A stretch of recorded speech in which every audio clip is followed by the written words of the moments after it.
السلام علیکم یا رسول اللہ صلی اللہ تعالی علیہ وسلم۔ اصول برکت کے لیے نعت پاک کے چند اشعار آپ کی خدمت کے حوالے کر رہا ہوں، سماعت فرما لیں۔ ایک مرتبہ محبت سے بول دیں سبحان اللہ۔ سماعت فرما لیں۔ لذت عشق نبی دل میں چھپائے رکھنا، لذت عشق نبی دل میں چھپائے رکھنا، لذت عشق نبی دل میں چھپائے رکھنا، لذت عشق نبی دل میں چھپائے رکھنا، یہ خزانہ ہے لٹیروں سے بچائے رکھنا، یہ خزانہ ہے لٹیروں سے بچائے رکھنا، لذت عشق نبی دل میں چھپائے رکھنا۔ اور بہت ہی خوبصورت شعر آپ کی خدمت کے حوالے کر رہا ہوں، سماعت فرما لیں۔ ایک مرتبہ محبت سے بول دیں سبحان اللہ۔ اپنی آنکھوں میں مدینے کو بسائے رکھنا، ایک مرتبہ تڑپ کے بول دیں سبحان اللہ۔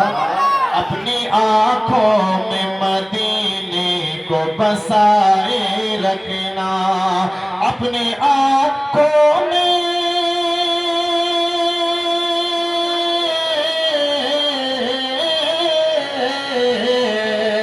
اپنی آنکھوں میں مدینے کو بسائے رکھنا، سبز گنبد کو نگاہوں سے لگائے رکھنا، سبز گنبد کو نگاہوں سے لگائے رکھنا، لذت عشق نبی دل میں چھپائے رکھنا۔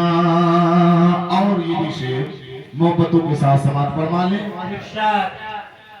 جان ایمان بھی وہی، حاصل ایمان بھی وہی، جان ایمان بھی وہی، حاصل ایمان بھی وہی، جان ایمان بھی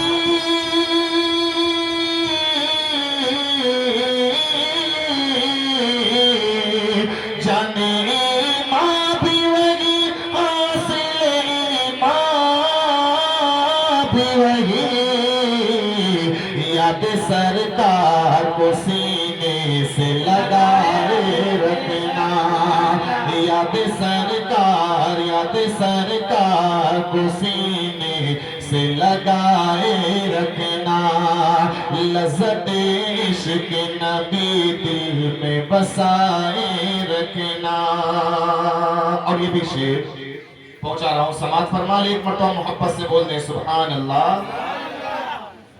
رب کعبہ کے لیے سر تو جھکانا، لیکن رب کعبہ کے لیے سر تو جھکانا، لیکن رب کعبہ کے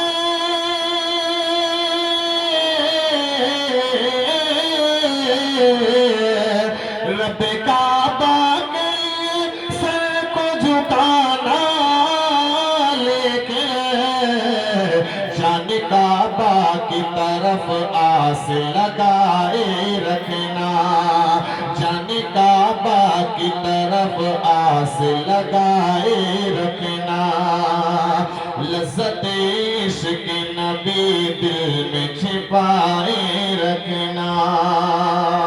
اور یہ بھی شعر بڑا ہی خوبصورت شعر پہنچا رہا ہوں، سماعت فرما لیں۔ جان کعبہ کی طرف آس لگائے رکھنا، سر جھکانا تو ذرا دل بھی جھکائے رکھنا۔ مکتے میں موراز رحمت اللہ تعالی مکتے میں کیا فرماتے ہیں؟ کچھ نہ پاؤ گے محمد کے وسیلے کے بغیر، کچھ نہ پاؤ گے محمد کے وسیلے کے بغیر، کچھ نہ پاؤ گے محمد کے وسیلے کے بغیر، کچھ نہ پاؤ گے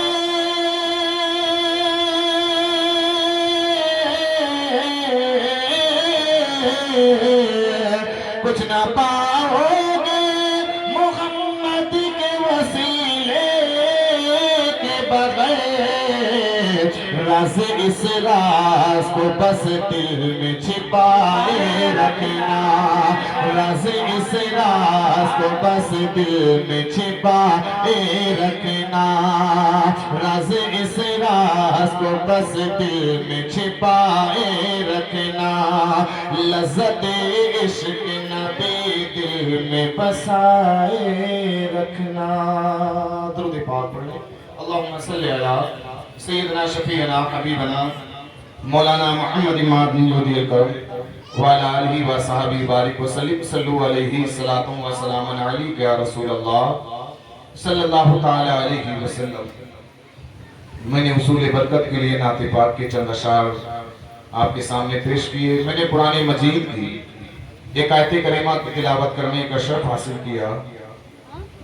اللہ تبارک و تعالی قرآن مجید میں ارشاد فرماتا ہے قد جاءکم من اللہ نور و کتاب مبین، بے شک تمہارے پاس اللہ کی طرف سے ایک نور آیا اور روشن کتاب آئی۔ عزیزان ملت اسلام میں اللہ تعالیٰ نے سب سے پہلے اپنے حبیب پاک سرور کائنات صلی اللہ علیہ وسلم کو پیدا فرمایا، اسے اپنا محبوب بنایا، پھر اس نور محبوب سے کائنات کو رانائی اور رونق سے سرفراز فرماتے ہوئے دنیا کی باقی اشیاء کو پیدا فرمایا۔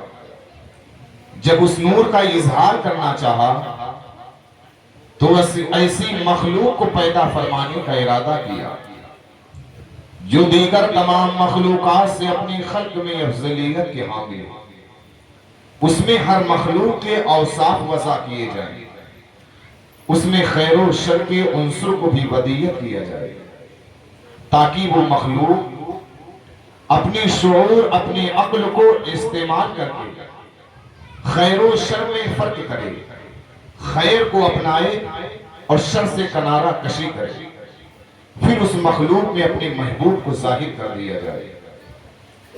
چنانچہ اللہ تعالیٰ نے انسان کی تخلیق کا ارادہ فرمایا۔ اللہ تعالیٰ نے چونکہ انسان کو اپنے محبوب کے ساتھ بزرگی اور عظمت سے نوازنا تھا، اس لیے اس کی تخلیق اپنے دست قدرت سے فرمائی اور پھر اعلان فرما دیا کہ ہم نے انسانوں کو ہر طرح سے کامل کر دیا ہے، یعنی ان کے اندر ہر طرح کے جوہر رکھ دیے ہیں۔ ارشاد باری تعالیٰ ہوتا ہے لَقَدْ خَلَقْنَا الْإِنسَانَ فِي أَحْسَنِ تَقْوِيمٍ، بے شک ہم نے انسان کو اچھی صورت پر بنایا۔ جب احسن الخالقین اپنی کسی تخلیق کے بارے میں وعدہ کرے کہ یہ احسن تقویم ہے، یعنی میں نے اپنی اس مخلوق کو تمام مخلوقات سے بہتر پیدا فرمایا ہے اور اس کے اندر تقویم کے سارے جوہر رکھ دیے اور اسے احسن تقویم کیا ہے، تو پھر اس کے وعدے کو کون رد کر سکتا ہے؟ اب سوال یہ پیدا ہوتا ہے کہ اس خالق حقیقی نے اپنی اس مخلوق کو احسن تقویم کا درجہ کیوں عطا فرمایا؟ تو سوال کا جواب یہ ہے خالق کائنات نے ارادہ فرمایا کہ وہ اپنے محبوب کے نور کو کسی بہترین مخلوق کی صورت میں ظاہر فرما دے۔ چنانچہ نور مصطفیٰ صلی اللہ علیہ وسلم کے ظہور کے لیے اللہ تعالیٰ نے یہ خاص اہتمام فرمایا اور اس مخلوق کو احسن تقویم کا درجہ عطا فرمایا۔ جب اللہ تعالیٰ نے انسان کو پیدا فرمانے کا ارادہ کیا تو فرشتوں کو اپنے اس ارادے سے آگاہ کیا، انی جائل فی الارض خلیفہ، میں زمین میں اپنا نائب بنانے والا ہوں۔ پھر اس حسنی تقویم کے اوصاف بھی بیان فرمائے، اس کے اندر خیر و شر ودیت کرنے کے بارے میں بھی آگاہ کیا۔ اس پر فرشتوں نے خیال کیا کہ یہ انسان تو زمین میں فساد بھی کریں گے، خون خرابہ کرنے کے بھی مرتکب ہوں گے، خدا تعالیٰ کی نافرمانی بھی کریں گے، اس کے باوجود اللہ تعالیٰ نے ان کو اپنا نائب مقرر فرما لیا ہے، جبکہ ہم ہر وقت حکم خداوندی کی بجاوری میں لگے رہتے ہیں، ہر لحاظ سے امن و سکون قائم رکھتے ہیں، ہم نہ خدا تعالیٰ کی نافرمانی کرتے ہیں نہ فساد کرتے ہیں، لہٰذا اس شرف سے سرفراز ہونا ہمارا حق ہونا چاہیے۔ چنانچہ عرض کرنے لگے أَتَجْعَلُ فِيهَا مَن يُفْسِدُ فِيهَا وَيَسْفِكُ الدِّمَاءَ وَنَحْنُ نُسَبِّحُ بِحَمْدِكَ وَنُقَدِّسُ لَكَ۔ فرشتے بولے کیا ایسے کو نائب کرے گا جو ان میں فساد پھیلائے، خوریزیاں کرے؟ ہم تجھے صلاحتے ہوئے تیری تسبیح بولتے، تیری پاکی بولتے ہیں۔ اس موقع پر حفیظ جالندری کہتے ہیں بظاہر استقرو سے نئے فتنوں کے ساما تھے، بظاہر استقرو سے نئے فتنوں کے ساما تھے، زمین و آسماں جنوں ملائک سخت غیرات، لگے سرگوشیاں کرنے کی انسان ہے بہت سادہ، ادھر شیطان کا لشکر شرارت پر ہے آمادہ۔ ارشاد خداوندی ہوا انی عالم ما لا تعلمون، فرمایا جو میں جانتا ہوں وہ تم نہیں جانتے۔ انی عالم ما لا تعلمون، جو میں جانتا ہوں وہ تم نہیں جانتے۔ چنانچہ اللہ تعالیٰ نے جب اپنے دست قدرت سے حضرت سیدنا آدم علیہ السلام کے پتلے کو تیار فرما دیا تو اس ڈھانچے میں روح پھوٹی جیسا کہ چاہا، وَنَفَخْتُ فِيهِ مِن رُوحِي، اور اس نے اپنی طرف کی خاص معزز روح پھونک دو۔ جسد آدم علیہ السلام میں جب روح پھونک دی گئی تو اس نے حرکت کرنا شروع کر دیا، اس میں زندگی گردش کرنے لگی۔ شیخ محقق شیخ عبدالحق محدث دہلوی علیہ رحمہ مدارج النبوہ میں تحریر فرماتے ہیں کہ جب اللہ تعالیٰ نے حضرت آدم علیہ السلام کو پیدا کیا تو ان کی کنیت ابو محمد رکھی۔ تخلیق کے بعد حضرت آدم علیہ السلام کی نظر عرش اور جنت کے دروازوں پر پڑی تو انہوں نے دیکھا کہ وہاں لکھا ہوا ہے لا الہ الا اللہ محمد الرسول اللہ۔ تو حضرت آدم علیہ السلام سمجھ گئے کہ حضرت محمد مصطفیٰ صلی اللہ علیہ وسلم کوئی بہت ہی مقرب اللہ ذات ہے، جبھی تو اللہ تعالیٰ نے ان کا نام اپنے نام کے ساتھ لکھا ہے۔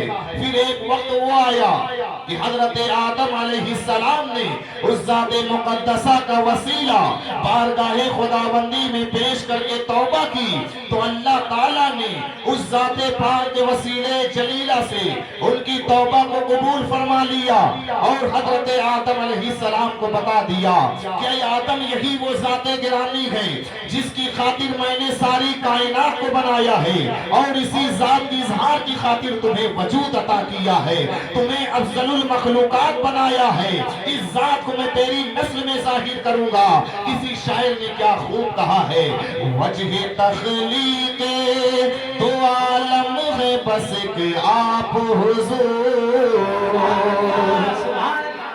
وجہ تخلیق دو عالم ہے بس کہ آپ حضور، ہوتا مقصود مگر آپ کی عظمت کا ظہور، آسماں ہوتے نہ چاند تارے ہوتے، آسماں ہوتے نہ چاند تارے ہوتے، ہم گناہگاروں کا کوئی نہ سہارا ہوتا۔ اللہ تعالیٰ نے اپنے محبوب کے لیے ساری کائنات کو بنایا ہے، زمین کو بنایا، آسمان کو بنایا، سورج چاند کو بنایا، انسانوں جنات کو بنایا۔ اللہ تعالیٰ نے اپنے محبوب کے لیے ساری کائنات کو بنایا۔ قرآن مجید میں اللہ تعالیٰ ارشاد فرماتا ہے وَمَا خَلَقْنَا السَّمَاوَاتِ وَالْأَرْضَ وَمَا بَيْنَهُمَا إِلَّا بِالْحَقِّ، اور ہم نے آسمان اور زمین اور جو کچھ ان کے درمیان ہے آپس نہ بنایا، بیکار نہ بنایا۔ پتہ چلا اس آیت کریمہ سے کہ اللہ تعالیٰ نے زمین و آسمان کے درمیان جو کچھ ہے آپس نہ بنایا، بیکار نہ بنایا۔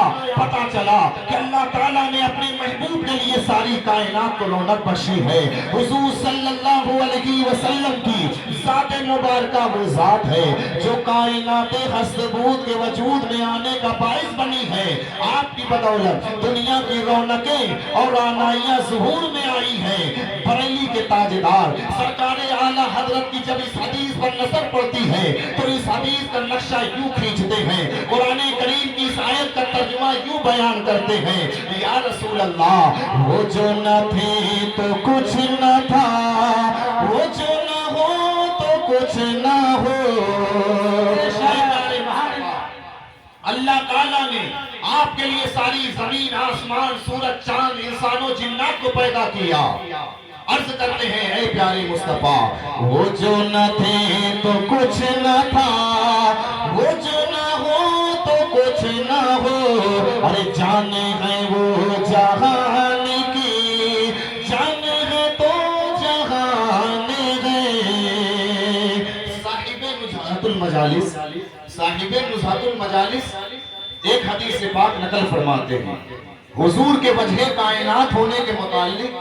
ایک حدیث پاک نقل فرماتے ہیں عن علی رضی اللہ تعالی عنہ قلت یا رسول اللہ مما خلقت، حضرت علی مرتضیٰ فرماتے ہیں میں نے اللہ کے پیارے حبیب صلی اللہ علیہ وسلم کی بارگاہ میں عرض کیا یا رسول اللہ صلی اللہ علیہ وسلم اللہ تعالیٰ نے آپ کی تخلیق اس مقصد کے تحت فرمائی۔ قال لما اوحى الي ربي ما اوحى قلت مما خلقتني، حضور صلی اللہ علیہ وسلم نے فرمایا جب مجھ پر وحی نازل ہوئی تو میں نے بارگاہ پروردگار میں عرض کیا اے میرے پروردگار عالم تو نے میری تخلیق کا کیا مقصد رکھا ہے؟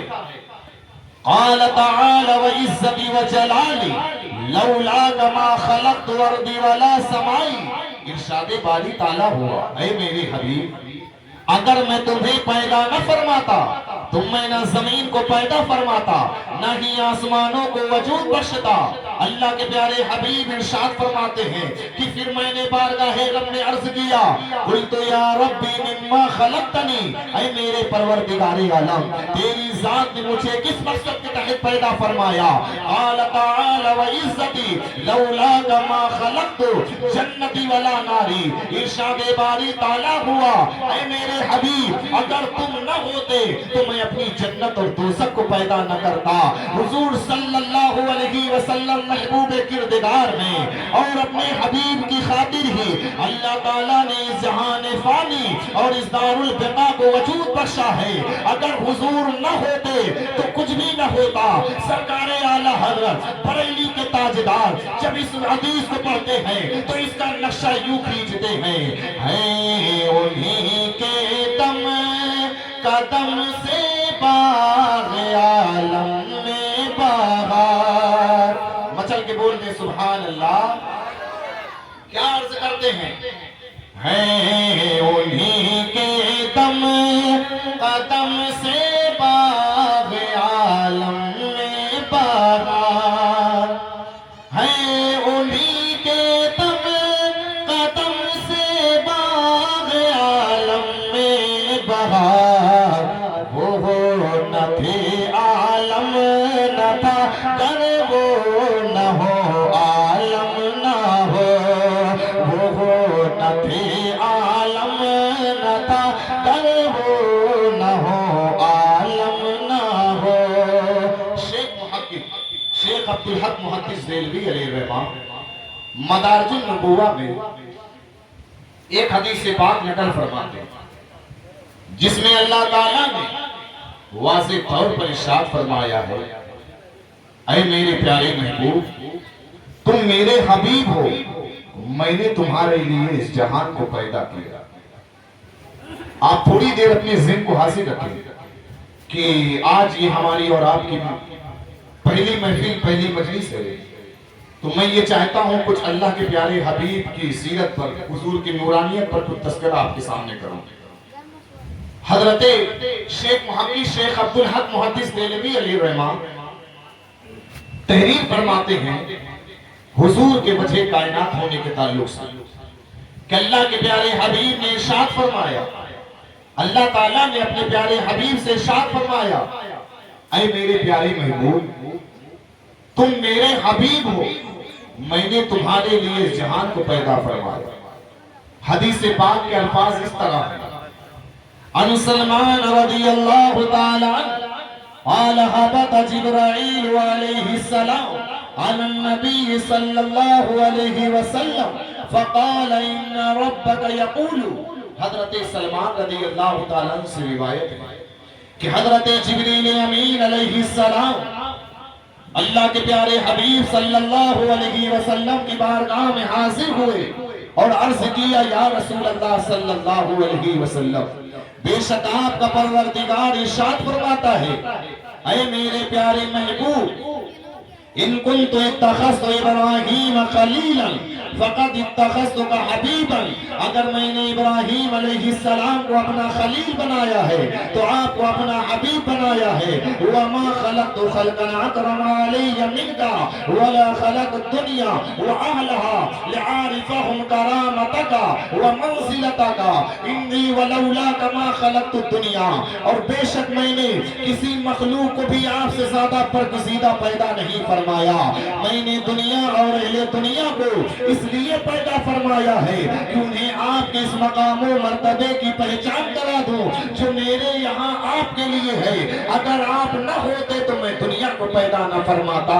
سرکار اعلیٰ حضرت بریلی کے تاجدار اس حدیث کو ایک نقشے میں یوں کھینچ کر بیان کرتے ہیں، یا رسول اللہ، زمین و زمان تمہارے لیے مکین و متا تمہارے لیے مچل کے بولے سبحان اللہ۔ زمین و زمان تمہارے لیے مکین و متا تمہارے لیے، ارے چنین و چنا تمہارے لیے، ارے بنے تو جہاں تمہارے لیے، تمہارے لیے، اور دہن میں زبان تمہارے لیے، بدن میں جان تمہارے لیے، ہمارے یہاں تمہارے لیے، ارے اٹھے بھی وہاں تمہارے لیے، تمہارے لیے۔ اے پیارے مصطفیٰ، اللہ تعالیٰ نے آپ کے لیے زمین و آسمان کو بنایا، سورج چاند کو بنایا، عرش و کرسی کو بنایا، لوح و قلم کو بنایا، انسان و جنات کو بنایا۔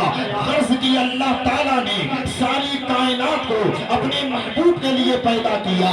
اللہ تعالیٰ قرآن مجید میں ارشاد فرماتا ہے، وَمَا خَلَقْنَا السَّمَاوَاتِ وَالْأَرْضَ وَمَا بَيْنَهُمَا إِلَّا بِالْحَقِّ، اور ہم نے زمین اور آسمان اور جو کچھ ان کے درمیان ہے آپس نہ بنایا۔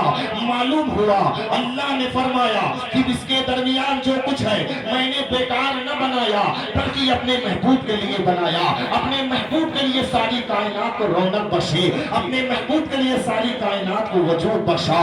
اللہ تبارک و تعالیٰ کے پیارے حبیب کے لیے اللہ نے ساری کائنات کو بنایا۔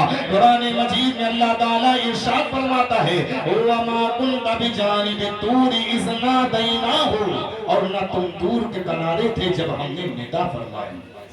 اس آیت کریمہ کی تفسیر میں حضرت ابن عباس رضی اللہ تعالیٰ عنہ فرماتے ہیں جب حضرت سیدنا موسیٰ علیہ السلام کو بارگاہ رب سے توریت کی لکھی ہوئی تختیاں عطا تو بہت خوش ہوئے اور بارگاہ رب نے عرض کیا اے میرے پروردگار عالم تو نے مجھے ایسی عزت کے ساتھ نوازا ہے کہ ایسی عزت کے ساتھ مجھ سے پہلے کسی کو نہیں نوازا۔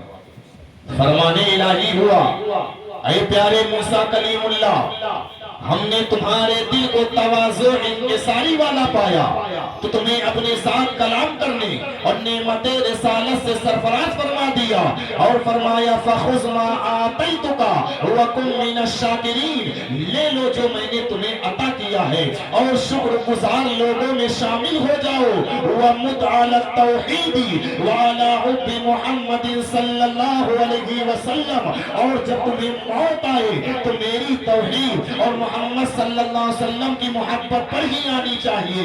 حضرت موسیٰ علیہ السلام نے عرض کیا مولا کریم محمد صلی اللہ علیہ وسلم کون ہیں کہ جن کی محبت تیری توحید سے مقرون ہے؟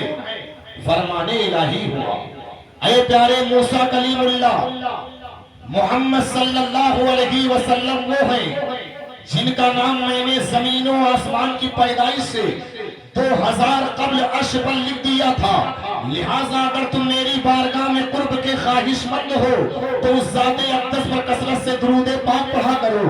حضرت موسیٰ علیہ السلام نے عرض کیا مولا کریم مجھے محمد صلی اللہ علیہ وسلم کا تعارف کرا دے کہ وہ کون ہیں کہ جن کے وسیلے کے بغیر میں تیری بارگاہ میں قرب حاصل نہیں کر سکتا۔ ارشاد باری تعالیٰ ہوا تو سنو اے پیارے موسیٰ کلیم اللہ لولا محمد و امتہ لما خلقت الجنت ولا النار ولا الشمس ولا القمر ولا الليل ولا النهار ولا ملكا مقربا ولا نبيا مرسلا ولا إياك اگر محمد صلی اللہ علیہ وسلم اور ان کی امت نہ ہوتی تو میں نہ جنت کو پیدا کرتا نہ دوزخ کو پیدا کرتا نہ سورج کو پیدا فرماتا نہ ہی چاند کو پیدا کرتا نہ زمین کو بناتا نہ ہی آسمان کو بناتا نہ انسان کو بناتا نہ جنات کو بناتا نہ ہی تجھے پیدا کرتا نہ ہی کسی نبی و مرسل کی تخلیق کرتا نہ ہی فرشتوں کی تخلیق کرتا نہ ہی اے موسیٰ تمہیں پیدا کرتا۔ کر ارض و سما کی محفل میں لولاک لما کا شور نہ ہو، کر ارض و سما کی محفل میں لولاک لما کا شور نہ ہو، یہ رنگ نہ ہو گلزاروں میں، یہ نور نہ ہو سیاروں میں۔ حضرت موسیٰ علیہ السلام نے عرض کیا اے پروردگار عالم میں نے یہ سمجھ لیا کہ تو نے اپنے محبوب کے لیے ساری کائنات کو بنایا، ساری کائنات کو سجایا، انسانوں کی تخلیق کی اور ساری چیزوں کو تو نے اپنے محبوب کے لیے پیدا کیا، لیکن ایک سوال ہے اے میرے پروردگار عالم تیری بارگاہ میں زیادہ محبوب کون ہے؟ میں آقی محمد صلی اللہ علیہ وسلم۔ اللہ تبارک و تعالیٰ کا ارشاد ہوا اے پیارے موسیٰ کلیم اللہ تم میرے حبیب ہو، تم میرے کلیم ہو اور محمد صلی اللہ علیہ وسلم میرے حبیب ہیں۔ حضرت موسیٰ علیہ السلام نے عرض کیا مولا کریم کلیم اور حبیب میں کیا فرق ہے؟ ارشاد باری تعالیٰ ہوا اے موسیٰ علیہ السلام جو خدا کو دوست رکھے اور اس کی رضا مندی کا طالب ہو وہ کلیم ہوتا ہے، اور جس کو خدا دوست رکھے اور اس کی رضا مندی کا طالب ہو وہ کلیم ہوتا ہے۔ سرکار اعلیٰ حضرت بریلی کے تاجدار جب اس حدیث کو پڑھتے ہیں تو اس کا نقشہ یوں کھینچتے ہیں، عرض کرتے ہیں یا رسول اللہ خدا کی رضا چاہتے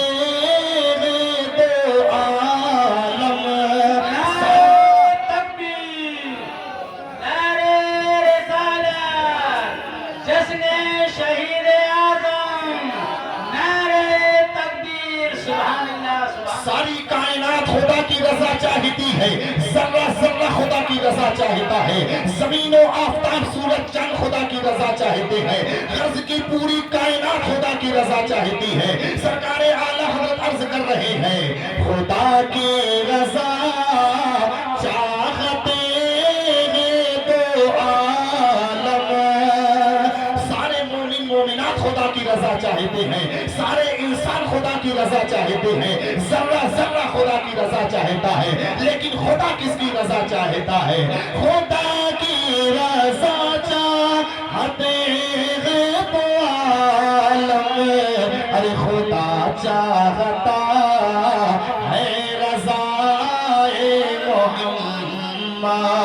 حدیث قدسی ہے، اللہ تعالیٰ ارشاد فرماتا ہے یا محمد کلہم یطلبون رضائی وانا اطلب رضاک فی الدارین، ہر ایک میری رضا مندی کا طالب ہے اور میں دارین میں اے محمد صلی اللہ علیہ وسلم تیری رضا کا طالب ہوں۔ پھر ارشاد ہوتا ہے اے پیارے موسیٰ کلیم اللہ، کلیم وہ ہوتا ہے جو 40 روز روزے رکھے اور 40 رات عبادتیں کرے، پھر خود کوہ طور پر آئے اور میرے ساتھ ہم کلام ہونے کا شرف حاصل کرے، جبکہ حبیب وہ ہے جو اپنے بستر پر محو خواب ہوگا، میں خود جبریل کو بھیج کر اسے اپنے پاس بلاؤں گا، اس سے کلام کروں گا۔ سرکار اعلیٰ حضرت فرماتے ہیں یا رسول اللہ، فرق مطلوب وہ طالب میں دیکھے کوئی،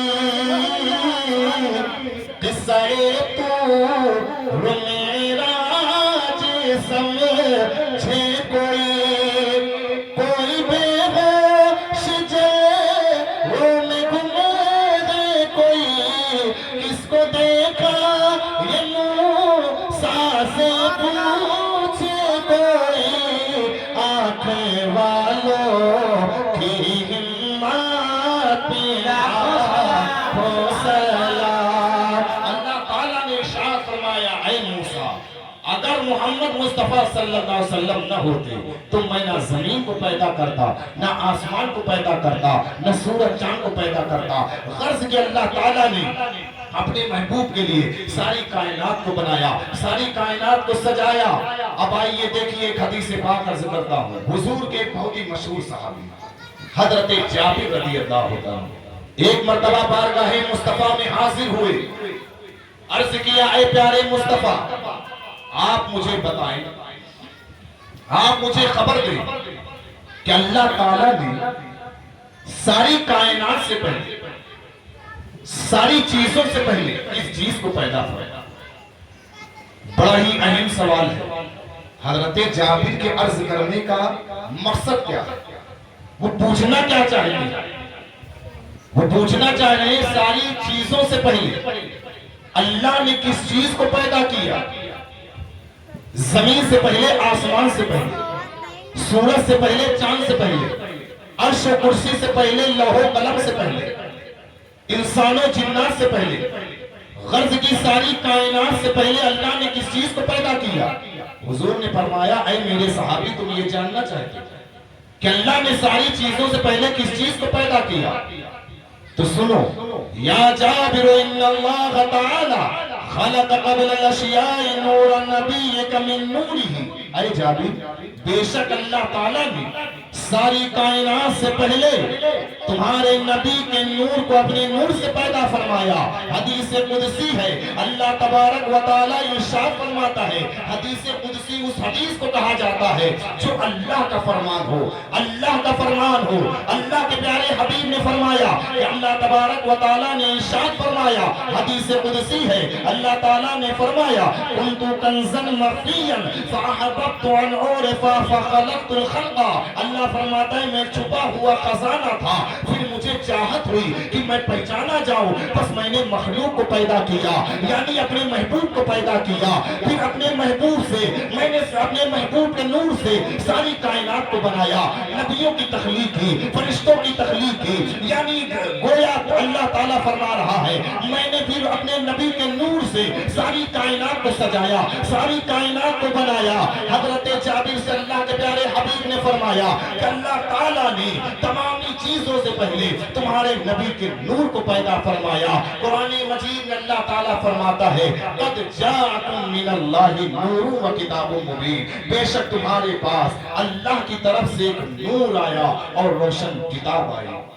اس آیت میں نور سے مراد اللہ کے پیارے حبیب ہے اور کتاب سے مراد قرآن مجید ہے۔ عزیزان ملت اسلامیہ میں عرض یہ کر رہا تھا کہ اللہ تعالیٰ نے جب حضرت آدم علیہ السلام کے جسد خاکی میں روح پھونکی تو انہوں نے دیکھا کہ عرش کے پردوں پر لکھا ہوا ہے لا الہ الا اللہ محمد رسول اللہ. تو انہوں نے جان لیا کہ اللہ تبارک و تعالیٰ نے جس ہستی کا نام اپنے نام کے ساتھ ملایا ہے وہ اللہ کی بارگاہ میں بہت ہی مقبول ہے, اللہ کی بارگاہ میں بہت ہی مقبول اور اللہ کی بارگاہ میں بہت ہی پسندیدہ ہے. پھر ایک وقت وہ آیا کہ حضرت آدم علیہ السلام نے اس ذات مقدسہ کا وسیلہ پیش کر کے بارگاہ خداوندی میں توبہ کی تو اللہ تعالیٰ نے اس ذات پاک کے وسیلے جلیلہ سے ان کی توبہ کو قبول فرما لیا اور بتایا اے آدم یہی وہ ذات گرامی ہے جس کی وجہ سے میں نے ساری کائنات کو بنایا ہے, ساری کائنات کو تخلیق فرمایا ہے اور اسی نور کی وجہ سے اپنے محبوب کی وجہ سے تمہیں وجود عطا کیا ہے, تمہیں افضل المخلوقات بنایا. پھر اللہ تعالیٰ نے اس نور کو حضرت آدم علیہ السلام کی پشت میں رکھا.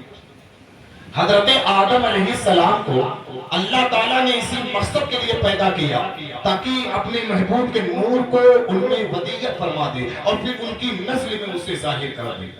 چنانچہ اللہ تبارک و تعالیٰ نے حضرت آدم علیہ السلام کی پیدائش کے بعد فرشتوں کے سامنے حضرت آدم علیہ السلام کی عظمت کو ظاہر فرمانے کا ارادہ کیا, اس لیے کہ انہوں نے بشر کے صرف ایک پہلو کو مد نظر رکھتے ہوئے اپنی رائے کا اظہار کیا. چنانچہ اللہ تعالیٰ نے تمام مخلوقات کو فرشتوں کے سامنے کیا اور ان سے کہا کہ ان سب کے نام بتاؤ. فقال انبئونی, قرآن پڑھو, اللہ تعالیٰ قرآن مجید میں فرماتا ہے فقال انبئونی باسماء ہؤلاء ان کنتم صادقین, فرمایا سچے ہو تو ان کو نام بتاؤ. فرشتے بھلا ان تمام مخلوقات کے نام کیسے بتا سکتے تھے جبکہ اللہ تعالیٰ نے انہیں سکھائے ہی نہیں تھے, لہٰذا وہ ان کے نام نہ بتا سکے. عاجز اور لاجواب ہو کر بارگاہ خداوندی میں عرض کرنے لگے قالوا سبحانك لا علم لنا الا ما علمتنا انك انت العليم الحكيم. بولے پاکی ہے تجھے, ہمیں کچھ علم نہیں مگر جتنا تو نے ہمیں سکھایا, بے شک تو ہی علم و حکمت والا ہے. جب فرشتوں نے اپنی عاجزی اور کم علمی کا اعتراف کر لیا تو بارگاہ خداوندی سے حضرت آدم علیہ السلام کو حکم صادر ہوا قال یا آدم انبئہم باسمائہم, فرمایا اے آدم علیہ السلام بتا دیجئے سب اشیاء کے نام. حضرت آدم علیہ السلام کو چونکہ نور مصطفیٰ صلی اللہ علیہ وسلم کی برکت سے ان ساری مخلوقات کے نام بتا دیے گئے تھے. انہوں نے سب چیزوں کے نام فرشتوں کے اس جلسے میں بتا کر فرشتوں پر اپنی برتری اور عظمت کا ثبوت پیش کر دیا. فرشتوں نے بھی اس برتری اور عظمت کو دل سے قبول کر لیا. چنانچہ اللہ تعالیٰ نے ان سے ارشاد فرمایا قال علم اقل لكم انی اعلم غیب السماوات والارض وعالم ما تبدون وما کنتم تکتمون. فرمایا میں نہ کہتا تھا کہ میں جانتا ہوں آسمانوں اور زمینوں کی سب جگہ چیزیں اور جو کچھ تم ظاہر کرتے اور جو کچھ تم چھپاتے ہو. پھر حکم خدا بندی ہوا اسجدوا لآدم, حضرت آدم علیہ السلام کو سجدہ کرو, یعنی تم نے ان کی عظمت کو تسلیم کر لیا ہے. لیکن تم میں سے وہ بھی ہے جس نے یہ اقرار صرف زبانی طور پر کیا ہے جبکہ اس کا دل حسد سے جل رہا ہے اور وہ حضرت آدم علیہ السلام کی اس برتری کو کسی بھی صورت سے تسلیم کرنے کے لیے تیار نہیں. لہذا اپنے اس اقرار کا ثبوت اس صورت میں پیش کرو کہ میرے حکم سے حضرت آدم علیہ السلام کے سامنے سجدہ ریز ہو گیا. چنانچہ سارے فرشتے سجدے میں چلے گئے.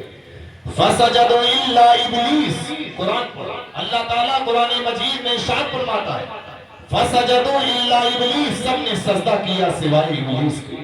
ساری نورانی فرشتوں نے حضرت آدم علیہ السلام کو سجدہ کر دیا مگر وہ ناری جو تمام ملائکہ کا استاد تھا جس نے اللہ تعالیٰ کی بہت عبادت کی تھی اور اللہ تعالیٰ نے بھی اسے بہت اونچا مقام عطا کر رکھا تھا, وہ حضرت آدم علیہ السلام کے اس مرتبہ مقام کو برداشت نہ کر سکا. اس نے تکبر اور غرور کیا اور جب حکم خداوندی ہوا اسجدوا لآدم, حضرت آدم علیہ السلام کے سامنے جھک جاؤ تو وہ جھکا نہ بلکہ اکڑ کر کھڑا رہا. قرآن کہتا ہے ابا واستکبر وکان من الکافرین, منکر ہوا، غرور کیا، کافر ہو گیا۔ ابلیس نے تکبر کیا، اس عصمت آدم علیہ السلام کو اس نے ٹکرایا اور پیدبی کی، گستاخی کی۔ قرآن کہتا ہے ابا واستکبر وکان من الکافرین، منکر ہوا، غرور کیا، کافر ہو گیا۔ ابلیس نے تکبر کیا اس عظمت آدم علیہ السلام کو جو نور مصطفیٰ کے باعث عطا فرمائی گئی تھی، اسے تسلیم کرنے سے انکار کر دیا تو اللہ تعالیٰ کو اپنے محبوب کی توہین گوارا نہ ہوئی، اسے ملعون و مردود قرار دے کر اپنی بارگاہ سے قیامت تک کے لیے نکال دیا اور اس کے مقدر میں لعنت کر دی، کیونکہ یہ توہین حضرت آدم علیہ السلام کی نہیں تھی بلکہ حبیب خدا امام الانبیاء سرور کائنات صلی اللہ علیہ وسلم کے نور کی تھی، جو کہ حضرت آدم علیہ السلام کی پیشانی میں ذوفشا تھا اور یہ سجدہ ظاہراً حضرت آدم علیہ السلام کو تھا، حقیقتاً امام الانبیاء سرور کائنات صلی اللہ علیہ وسلم کو تھا۔ حضرت بیگم وارسی رضی اللہ تعالیٰ عنہ فرماتے ہیں سجدہ حضرت آدم سے جو ابلیس لائے، سجدہ حضرت آدم سے جو ابلیس لائے، ہوا منکر تو نکالا گیا شیطان ہو گئے۔ اب آپ دیکھیں اس کے پاس نہ عبادت کی کمی تھی نہ ریاست کی کمی تھی، لیکن اس نے اللہ کے پیارے محبوب کی، اللہ کے محبوب بندوں کی شان میں گستاخی کی، بے ادبی کی، تو اللہ تعالیٰ نے اس کو قیامت تک کے لیے اپنی بارگاہ سے نکال دیا، قیامت تک کے لیے اس کے مقدر میں لعنت کر دی۔ تو آپ اندازہ لگائیں کوئی کتنا ہی بڑا نمازی بن جائے، روزے دار بن جائے، حاجی بن جائے، غازی بن جائے، لیکن اگر وہ انبیاء کی بارگاہ کا گستاخ ہے، اولیاء کی بارگاہ کا گستاخ ہے، صحابہ کی بارگاہ کا گستاخ ہے، اپنے پیر کی بارگاہ کا گستاخ ہے، ماں باپ کی بارگاہ کا گستاخ ہے، تو اسے سمجھ لینا چاہیے کہ وہ خدا کی بارگاہ میں مردود ہے، مقبول نہیں ہے۔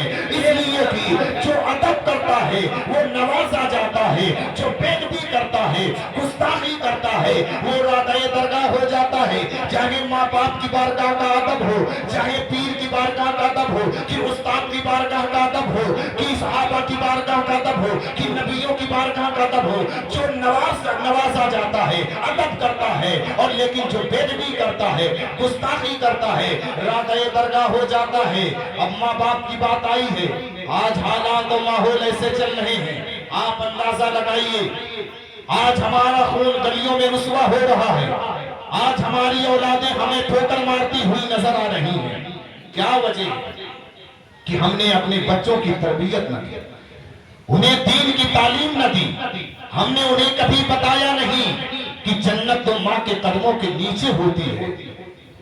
ماں کو ہمارے بچے گالیاں دیتے ہوئے نظر آ رہے ہیں، انہیں اس چیز کا علم ہی نہیں کہ اللہ نے جنت ماں کے قدموں کے نیچے رکھی ہوئی ہے، یعنی جنت ان کے قدموں کے نیچے ہے۔ آج بیٹا باپ کو ٹھوکریں لگاتے ہوئے نظر آ رہا ہے، باپ کو گالیاں دیتا ہوا نظر آ رہا ہے، اسے پتا ہی نہیں کہ اللہ کے پیارے حبیب صلی اللہ علیہ وسلم نے ارشاد فرمایا کہ جس نے اپنے باپ کے چہرے کو محبت سے ایک مرتبہ دیکھ لیا تو اللہ تعالیٰ اسے ایک حج مقبول کا ثواب عطا فرماتا ہے۔ اب آپ سوچیں ہماری اور آپ کی دعا رد ہو سکتی ہے، لیکن جو نبی ہوتا ہے مستجاب الدعوات ہوتا ہے، جب وہ بارگاہ رب میں دعا کر دے تو دعا قبول ہو جاتی ہے۔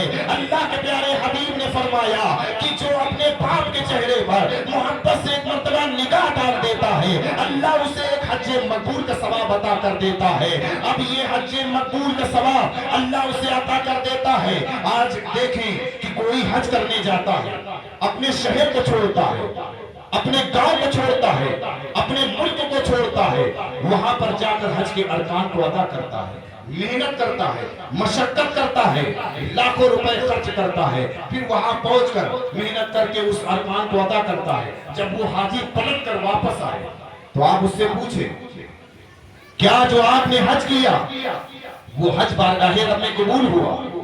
تو اس کا جواب یہ ہوگا کہ میرا کام حج کرنا تھا، اب اللہ کی مرضی کے اوپر ہے، اگر وہ چاہے اپنے کرم سے قبول کر لے اور چاہے تو نہ قبول کر.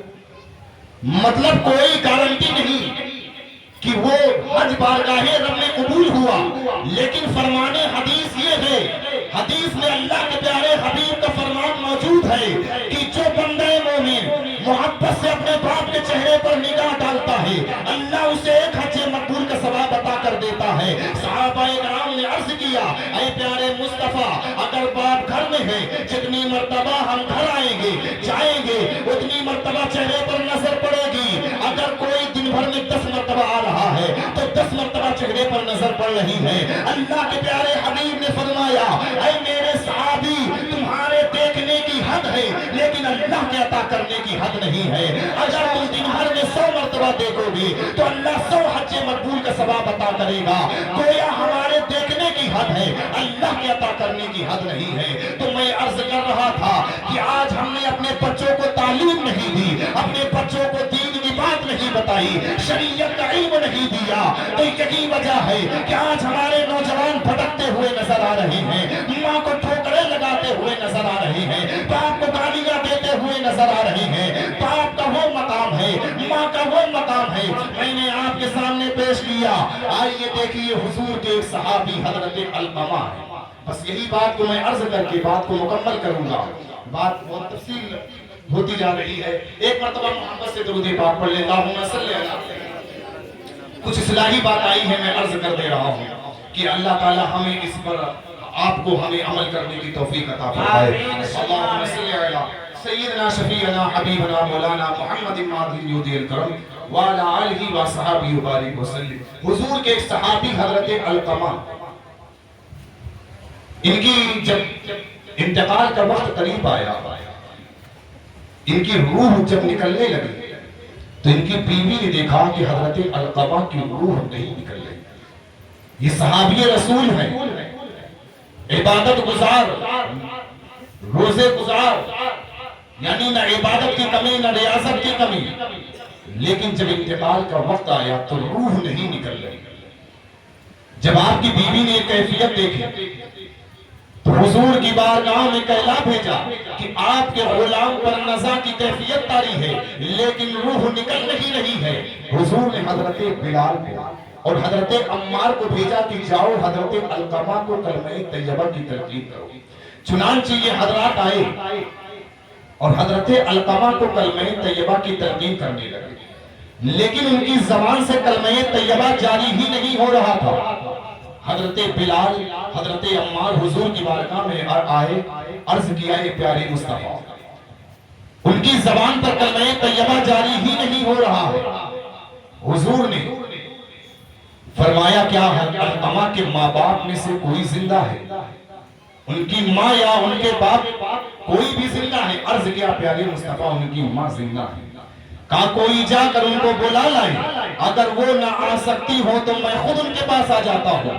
چنانچہ ایک شخص کو روانہ کیا، حتیٰ کہ اللہ کے پیارے حبیب خود ان کے گھر جلوہ گر ہو گئے. جب علقمہ کی والدہ نے دیکھا تو عرض کیا اے پیارے مصطفیٰ آپ نے کیوں تکلیف اٹھائی، میں خود آپ کی بارگاہ میں حاضر ہو جاتے. حضور نے فرمایا کہ یہ بتاؤ کہ تمہارا بیٹا علقمہ کیسا تھا؟ عرض کیا یا رسول اللہ، وہ تو نمازیں پڑھنے والا، روزہ رکھنے والا، حج کرنے والا، صدقات و خیرات کرنے والا، نیکیاں کرنے والا ہے. حضور نے فرمایا سچ بتاؤ تم اس سے راضی ہو یا ناراض؟ عرض کیا اے پیارے مصطفیٰ میں اس سے ناراض ہوں. کہا تم اس سے راضی ہو جاؤ. کہا اے پیارے مصطفیٰ میں اس سے راضی نہیں ہوں. وہ میری بات نہیں مانتا تھا، اپنی بیوی کی بات مانتا تھا اور اپنی بیوی پر مجھ پر اپنی بیوی کو فوقیت دیتا تھا. اللہ کے پیارے حبیب نے بہت سمجھایا کہ راضی ہو جاؤ، لیکن وہ کسی طرح سے راضی ہونے کے لیے تیار نہیں.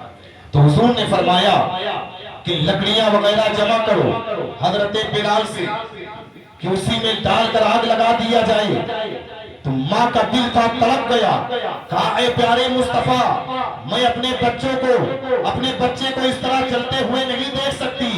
حضور نے فرمایا حضرت علقمہ کی والدہ سے یہ تو دنیا ہے، سوچو اگر تم اسے معاف نہیں کرو گی تو کل قیامت کے دن خدا کی بارگاہ میں ان کی گرفت ہوگی، تو اس وقت جو ان پر گزرے گی برداشت کر سکو گی۔ عرض کیا اے پیارے مصطفیٰ میں ان سے راضی ہوتی ہوں۔ اللہ کے پیارے حبیب نے فرمایا خدا کی قسم جس نے مجھے نبی پر حق مبعوث فرما کر بھیجا ہے، اگر تم اس سے راضی نہ ہوگی تو علقمہ کا نماز و روزہ صدقات و خیرات حج اس وقت تک اس کے لیے کام نہ آئے گے جب تک تو اس سے راضی نہ ہو جائے گی۔ عرض کیا اے پیارے مصطفیٰ میں اس سے راضی ہوں۔ حضور نے حضرت بلال حضرت عمار کو بھیجا کہ جاؤ اب حضرت علقمہ کو کلمہ طیبہ تلقین کرو۔ جب یہ ان کے گھر کے دروازے پر پہنچے ابھی باہر ہی تھے کہ کلمہ پڑھنے کی آواز آ رہی تھی۔ حضرت علقمہ کی زبان پر کلمہ طیبہ جاری تھا، لا الہ الا اللہ محمد الرسول اللہ، اور ان کی روح پرواز کر جاتی ہے۔ اب آپ اندازہ لگائیے یہ حضور کے صحابی ہیں، یہ حضور کے غلام ہیں جن کی ماں ان سے ناراض تھی، تو اللہ کے پیارے حبیب نے فرمایا کہ تم ان سے راضی ہو جاؤ ورنہ علقمہ کے نماز و روزے صدقات و خیرات ان کے لیے اس وقت تک کام نہ آئیں گے جب تک تم اس سے راضی نہ ہو جاؤ گی۔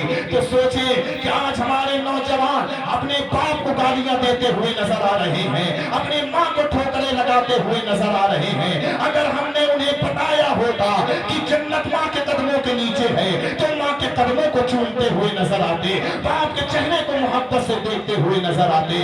اس لیے میں آپ سے گزارش کروں گا کہ اپنے بچوں کو حافظ نہ بناؤ، قاری نہ بناؤ، مفتی نہ بناؤ، شیخ الحدیث نہ بناؤ، کم سے کم اتنی تعلیم دے دو کہ کل جب تم مرو تو وہ تمہاری نماز جنازہ پڑھ سکے، جب تمہاری یاد آئے تو ہاتھ اٹھا کر دعا کر سکے، اے اللہ ہمارے والدین کو جنت الفردوس میں اعلیٰ مقام عطا کر دے، ان کے گناہوں کو معاف فرما دے، ان کی قبر کو جنت کے باغوں میں سے ایک باغ بنا دے۔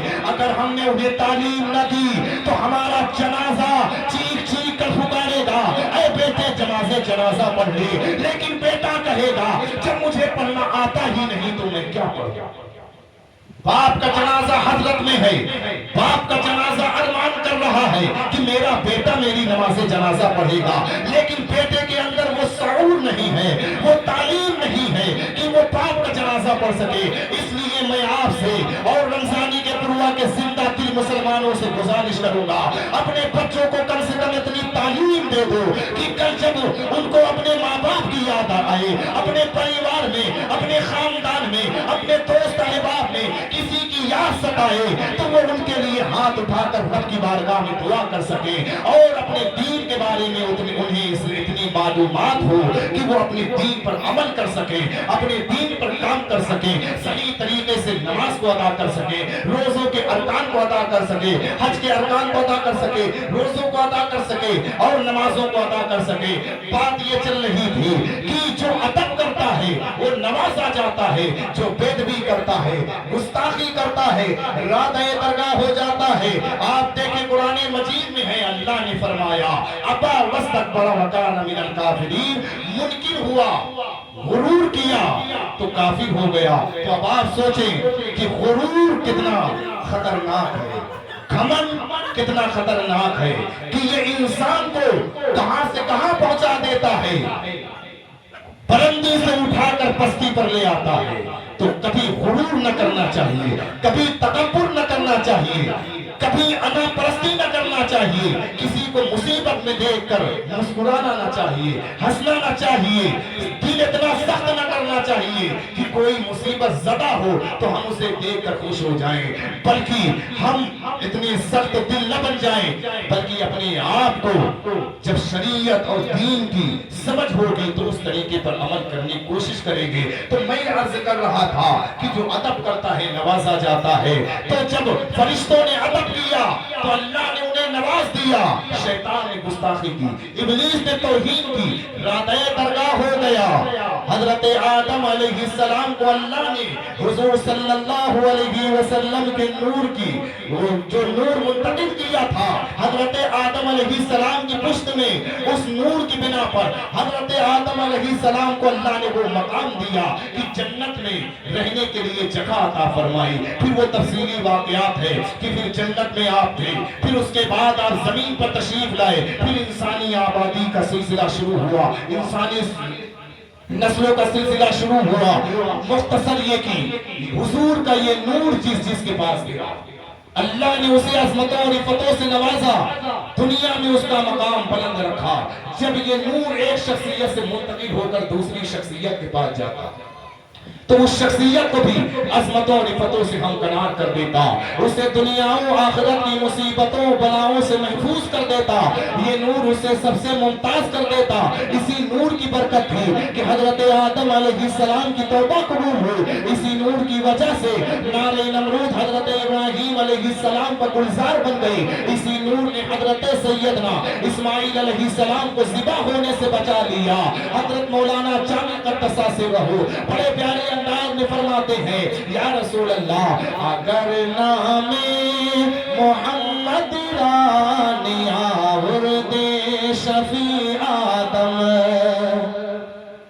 اگر نام محمد رانی آورد شفیع آدم، نہ آدم یا آفتے توبہ ننو اصغر